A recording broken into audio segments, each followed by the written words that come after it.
Hôm nay, Code, vợ hai của Karim, đã tìm đến nhà Sakina. Là một người phụ nữ, sau rất nhiều biến cố, Code quyết định ra tòa làm chứng cho Sakina. Nhưng khi đến nhà Sakina, Code mới biết vụ việc của Sakina đã khép lại rồi. Hôm qua, Ali đã đến nhà bố vợ của anh để đón vợ là Parisa trở về. Bởi lúc này, Parisa đã mang thai. Nếu không xảy ra chuyện này, có lẽ Ali đã ly hôn với Parisa từ lâu. Sinh tồn tự nhiên review, hãy đăng ký và theo dõi chúng tôi. Đây là động lực to lớn để chúng tôi tạo ra những video thật ý nghĩa gửi đến người xem. Chân thành cảm ơn. Hôm nay, khi nhiếp ảnh gia đến nhà Sakina như thường lệ, căn nhà nhỏ vốn đã mang quá nhiều dấu vết của những ngày sóng gió, lại chuẩn bị đón nhận thêm một tin dữ. Code đã có mặt từ sớm. Người phụ nữ từng là vợ của Karim, lặng lẽ bên trong nhà Sakina. Có lẽ giữa họ từng có những hiểu lầm, những khoảng cách và cả những tổn thương không dễ nói thành lời. Nhưng giờ đây, khi cùng phải đối diện với những gì Karim để lại, hai người phụ nữ ấy dường như lại có thể hiểu nhau hơn bất cứ ai. Code nhìn căn nhà đang ngổn ngang của Sakina, nhìn những bức tường chưa được sửa xong, nhìn khoảng sân nhỏ mà Sakina vẫn cố gắng dọn dẹp, vun vén từng ngày. Rồi cô nói với Sakina một chuyện khiến mọi thứ như trùng xuống. Code kể rằng, khi cô đến tòa án để xin làm chứng cho Sakina, phía tòa đã thông báo vụ tranh chấp đất giữa Sakina và Karim đã được khép lại. Theo thông tin trong hệ thống đăng ký đất của thành phố, mã số mảnh đất hiện đang đứng tên Karim. Điều đó có nghĩa là, trên giấy tờ pháp lý, quyền sở hữu mảnh đất ấy đang thuộc về Karim. Nghe đến đó, Sakina như không thể tin vào tai mình. Cô sững người. Bởi suốt thời gian qua, cô chưa hề nhận được thông báo trực tiếp nào từ tòa án. Cô vẫn sống trong căn nhà này, vẫn dọn dẹp, vẫn sửa sang, vẫn cố gắng tìm người làm chứng, với hy vọng có thể bảo vệ nơi mà mình đã từng dựng xây bằng biết bao mồ hôi và nước mắt. Nhưng giờ đây, một câu nói ngắn ngủi đã khiến tất cả hy vọng ấy chao đảo. Code nói rằng tòa án đã có thông báo rồi. Và Sakina lập tức quay sang phía nhiếp ảnh gia. Giọng cô đầy uất ức. Cô hỏi, anh đã biết mảnh đất này đã thuộc về Karim rồi, phải không? Nhiếp ảnh gia chỉ có thể gật đầu. Anh xin lỗi Sakina vì đã không nói sớm hơn. Nhưng anh giải thích rằng, anh muốn chờ văn bản chính thức từ tòa án, muốn mọi thứ được xác nhận rõ ràng trước khi nói với cô. Thế nhưng, đối với Sakina, sự im lặng ấy vẫn khiến lòng cô đau nhói. Cô nói rằng nhiếp ảnh gia là người mà cô luôn tin tưởng nhất, là người đã chứng kiến những ngày cô làm việc ngoài sân, chứng kiến cô chăm con, chứng kiến từng góc nhà bị phá hỏng, chứng kiến cô tự mình gánh vác mọi chuyện. Vậy mà đến cuối cùng, cô lại là người biết tin này sau cùng. Có lẽ điều khiến Sakina đau không chỉ là chuyện mảnh đất, mà còn là cảm giác bị bỏ lại trong chính câu chuyện của cuộc đời mình. Trước đó, chuyện sính lễ giữa Sakina và Karim đã được giải quyết. Cô từng nghĩ đó sẽ là một bước tiến, một dấu hiệu cho thấy cô có thể từng chút một đòi lại công bằng cho mình. Nhưng ngay sau đó, mảnh đất nơi cô đang sinh sống lại được xác nhận đứng tên Karim. Sau khi Sakina yêu cầu Karim trả lại khoản sính lễ, Karim lại dựa vào quyền sở hữu mảnh đất để gây sức ép. Và kể từ đó, mỗi ngày Sakina đều phải sống trong thấp thỏm. Bởi chỉ cần Karim không muốn cô tiếp tục ở lại đây, cô có thể phải thu dọn tất cả, phải rời khỏi căn nhà, rời khỏi nơi mà các con từng chạy nhảy, từng ăn những bữa cơm giản dị bên mẹ. Điều đáng sợ nhất là, dù Sakina có chứng minh rằng căn nhà này do chính tay cô dựng lên, do cô bỏ công sức sửa chữa, chăm chút và gìn giữ, thì mọi thứ cũng rất khó thay đổi. Bởi quyền sở hữu mảnh đất vẫn đang nằm trong tay Karim. Tất cả lại không thuộc về cô. Đó là nỗi bất lực lớn nhất. Không phải vì Sakina không cố gắng, mà bởi đôi khi người ta có thể mất đi chính nơi mình đã dốc lòng vun đắp, chỉ vì tên của mình không nằm trên một tờ giấy. Code ngồi bên Sakina. Hai người phụ nữ từng là vợ của Karim, giờ đây lại đứng cùng một phía. Không phải vì họ có chung một cuộc sống, mà bởi cả hai đều từng nếm trải cảm giác bị phụ bạc, đều từng bị đặt vào hoàn cảnh phải tự mình chịu đựng, đều hiểu thế nào là sống trong sự bấp bênh, khi người đàn ông từng hứa sẽ bảo vệ mình lại trở thành nguyên nhân của những tổn thương. nghĩ đến cảnh có thể phải rời đi, không còn nơi nương tựa. Đôi mắt Sakina đỏ hoe. Những giọt nước mắt lặng lẽ rơi xuống. Có lẽ Sakina không chỉ sợ mất một căn nhà. Cô sợ mất nơi cuối cùng mà cô có thể gọi là mái ấm. Sợ các con không còn chỗ để trở về. Sợ bao nhiêu công sức của mình rồi sẽ biến mất như chưa từng tồn tại. Có Đê kiên nhẫn an ủi Sakina. Cô cố nghĩ cách giúp người phụ nữ đang ngồi trước mặt mình. Có thể tìm một chỗ ở khác. Có thể tìm một mảnh đất nhỏ hơn để bắt đầu lại. Nhưng nghĩ đi nghĩ lại, không có lựa chọn nào thực sự phù hợp. Bởi trong tay Sakina lúc này không có nhiều tiền. Muốn chuyển đi cần tiền. Muốn thuê chỗ ở cần tiền. Muốn dựng lại một cuộc sống mới lại càng cần nhiều hơn thế. Dù Sakina chọn cách nào, việc rời khỏi căn nhà này vẫn là một con đường đầy khó khăn. Có Đê ở lại rất lâu. Không phải vì cô có thể thay đổi ngay kết quả của tòa án, cũng không phải vì cô đã có một giải pháp hoàn hảo, mà bởi đôi khi một người đang tuyệt vọng nhất, điều họ cần không phải là một lời hứa lớn lao, chỉ là một người chịu ngồi lại, chịu lắng nghe. Nhưng giữa nỗi đau ấy, Sakina hiểu rằng dù giấy tờ có đứng tên ai, dù phía trước còn quá nhiều bất công, cô vẫn phải cố gắng, vẫn phải chăm con, vẫn phải giữ gìn căn nhà trong khả năng của mình, và vẫn phải tìm một con đường để mẹ con cô không bị đẩy đến đường cùng. Một lúc sau, có Đê tạm biệt Sakina và rời đi. Còn Sakina vẫn ở lại trong căn nhà nhỏ của mình. Căn nhà mà cô chưa biết liệu ngày mai mình còn có thể ở lại hay không. Sau khi có Đê rời khỏi, căn nhà nhỏ của Sakina lại chìm vào một khoảng lặng nặng nề. Nhưng sự yên lặng ấy không mang đến bình yên. Nó giống như khoảng lặng trước một cơn giông, khi người ta biết rằng phía trước vẫn còn rất nhiều điều phải đối mặt. Nghe tin mảnh đất hiện đang đứng tên Karim, Sakina như không thể ngồi yên thêm được nữa. Trong cơn tức giận và hoảng loạn, cô muốn đưa Hakan rời đi ngay lập tức. Có lẽ Sakina sợ rằng chỉ cần chậm thêm một chút, Karim sẽ lại tìm đến. Rồi sẽ lại có thêm những lời đe dọa, thêm những tranh chấp, thêm những ngày cô phải sống trong cảm giác không biết mái nhà của mình sẽ còn được giữ lại đến bao giờ. Nhưng nhiếp ảnh gia đã lập tức can ngăn. Anh không muốn Sakina hành động khi cô đang quá hoang mang. Anh nói với cô rằng mọi chuyện chưa phải đã hoàn toàn kết thúc. Dù tình hình rất khó khăn, họ vẫn có thể cùng nhau nghĩ cách. Nhiếp ảnh gia hứa sẽ giúp Sakina trong khả năng của mình. Không phải bằng những lời hứa quá lớn lao, mà bằng sự có mặt. Bằng việc cùng cô xem xét từng hướng đi, cùng cô chuẩn bị cho những điều có thể xảy ra. Bởi trong lúc Sakina cảm thấy mình bị cả thế giới bỏ lại phía sau, chỉ cần có một người chịu ở bên lắng nghe, cũng đủ khiến cô bớt cô đơn hơn một chút.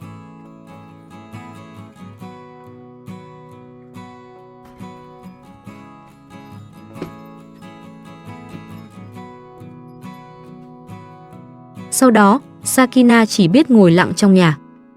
Gương mặt cô mệt mỏi. Đôi mắt đỏ hoe sau những giọt nước mắt đã cố kìm nén. Quá nhiều chuyện đã dồn đến cùng một lúc. Căn nhà bị phá hỏng. Những tranh chấp với Karim.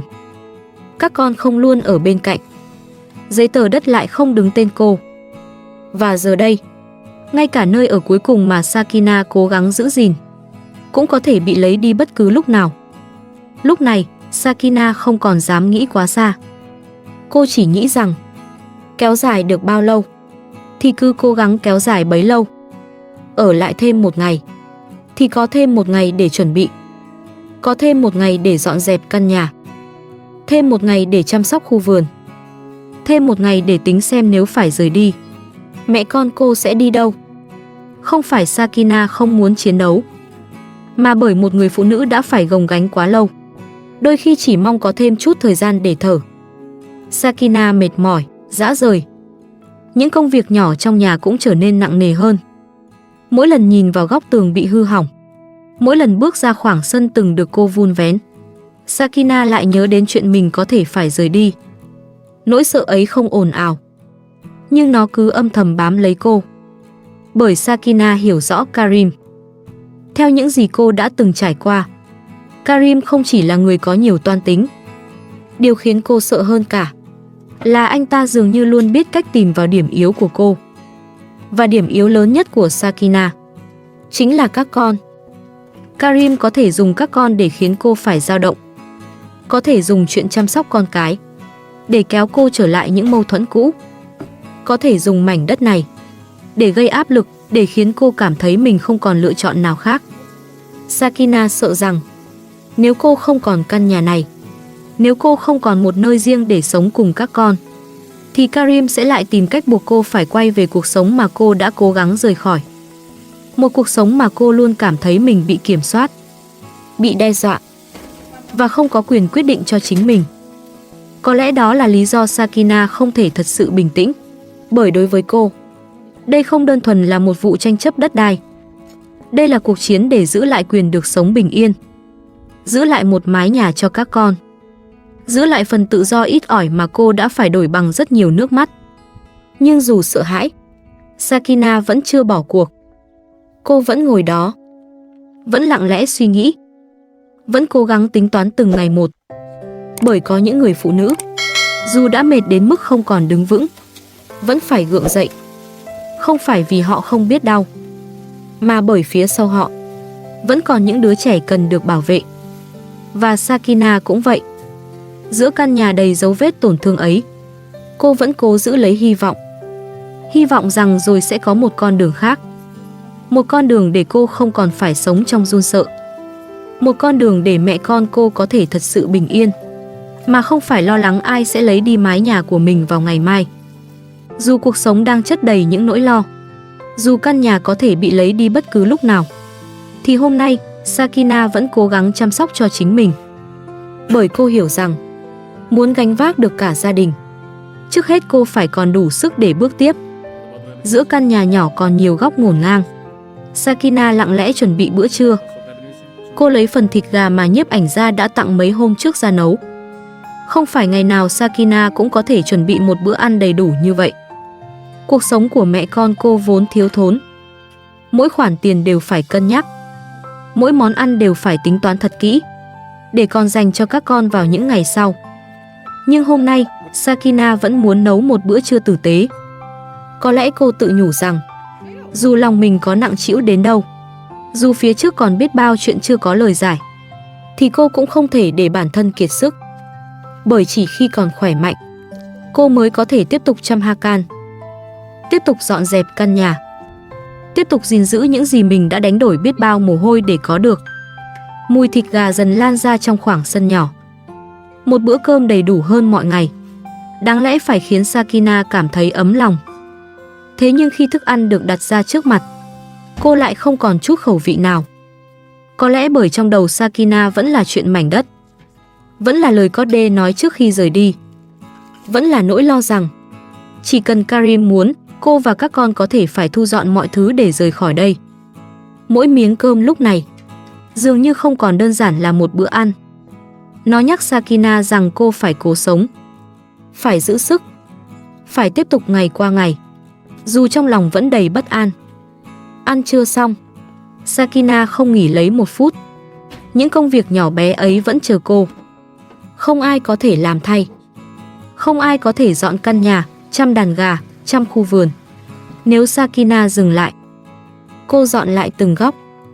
Và trong lúc bàn tay vẫn bận rộn, lòng Sakina lại ngổn ngang vô vàn cảm xúc. Nhìn mái ấm nhỏ mà mình đã chất chiêu dựng nên từng chút một, cô càng thấy đau. Từng góc sân, từng mảnh tường, từng căn phòng đều không phải tự nhiên mà có. Đó là những ngày cô vất vả làm việc, là những khoản tiền ít ỏi cô dành dụm, là những lần cô tự mình sửa sang, tự mình dọn dẹp, chỉ mong các con có một nơi ở đàng hoàng hơn. Vậy mà bây giờ, căn nhà ấy lại có thể không còn thuộc về cô. Cô lại đi thẳng ra khu chuồng gà để dọn dẹp. Trong lúc Sakina bận rộn ở ngoài sân, bé Hakan vẫn lặng lẽ nằm trong chiếc nôi nhỏ. Có lẽ với một đứa trẻ nhỏ, những giờ phút nằm yên trong chiếc nôi cũng thật buồn chán. Thế nhưng Hakan vẫn rất ngoan. Cậu bé không quấy khóc quá nhiều, không làm mẹ thêm bối rối. Dường như bằng cách nào đó, Hakan cũng cảm nhận được sự vất vả của Sakina. Và cậu bé nhỏ xíu ấy đang cố gắng ngoan ngoãn để mẹ bớt phải lo thêm một điều. Sau một hồi làm việc, Sakina mới quay lại bế Hakan ra khỏi nôi. Những ngày gần đây, thời tiết thật sự quá nóng. Nằm lâu trong chiếc nôi nhỏ, Hakan đã toát mồ hôi. Sakina ôm con vào lòng, lau đi những giọt mồ hôi trên người cậu bé. Có lẽ trong khoảnh khắc ấy, cô lại thấy lòng mình dịu xuống. Dù ngoài kia có bao nhiêu chuyện rối ren, dù bản thân đang đứng trước nguy cơ mất nhà, thì chỉ cần nhìn Hakan bình an trong vòng tay mình, Sakina vẫn có thể tìm thấy một lý do để tiếp tục cố gắng. Sau khi để bản thân bận rộn một lúc, Sakina dường như cũng nghĩ thông suốt hơn nhiều điều. Tâm trạng cô dần nhẹ hơn, không phải vì những khó khăn đã biến mất, mà bởi cô hiểu rằng nếu cứ ngồi mãi trong sợ hãi, cô sẽ không thể làm được gì cho các con. Nhưng Sakina cũng biết, những ngày phía trước có lẽ sẽ còn khó khăn hơn rất nhiều. Karim có thể đến đây bất cứ lúc nào, có thể yêu cầu cô rời đi, có thể tiếp tục dùng mảnh đất này để ép cô phải lựa chọn. Còn Sakina hiện tại vẫn chưa nghĩ ra một cách nào thật sự tốt hơn. Bởi căn nhà này không chỉ là một nơi để ở, đó là tất cả tâm huyết của cô, là những gì cô xây nên bằng đôi tay mình, bằng sự nhẫn nhịn, bằng những ngày tháng không ngừng cố gắng. Vì thế, dù sợ hãi, Sakina vẫn chưa muốn buông tay. Cô vẫn sẽ dọn dẹp, vẫn chăm Hakan, vẫn giữ cho căn nhà này có sự sống.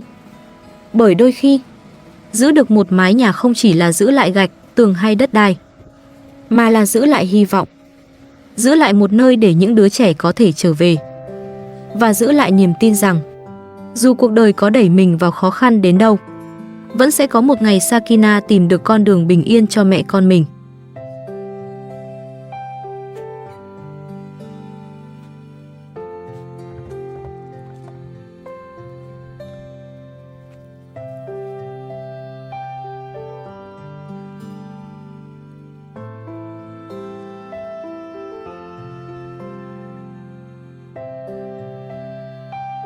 Hôm nay, Ali đã nóng lòng muốn xem phiếu siêu âm của Parisa. Trước đó, để giấu Ali chuyện mang thai, Parisa đã cố tình cất phiếu siêu âm lên trên mái nhà. Nhìn cách làm ấy của vợ, Ali vừa giận vừa trách. Ali nhìn vào phiếu siêu âm, trên đó quả thật ghi rõ rằng Parisa đã có thai. Mọi chuyện đã đi đến nước này, Ali cũng không còn nhắc đến chuyện ly hôn nữa. Sau khi Ali xác nhận Parisa thực sự mang thai, căn nhà lại dần trở về với sự bình yên. Ali lại cùng bà Hilda tiếp tục hoàn thiện chiếc bể bơi trong nhà. Khung sườn chính của bể bơi giờ đã được dựng xong. Từ sáng sớm, Ali và bà Hilda đã cẩn thận quét dọn từng góc nhỏ trong bể. Dọn dẹp bể bơi xong, Ali cũng có thể nghỉ ngơi một lát. Còn Parisa thì bận rộn chuẩn bị bữa trưa cho cả nhà. Sau khi trở về từ nhà mẹ đẻ, Parisa dường như đã thay đổi khá nhiều, có lẽ cũng vì cô biết mình đã mang thai. Nghỉ ngơi được một lúc, Ali lại lái xe ra ngoài.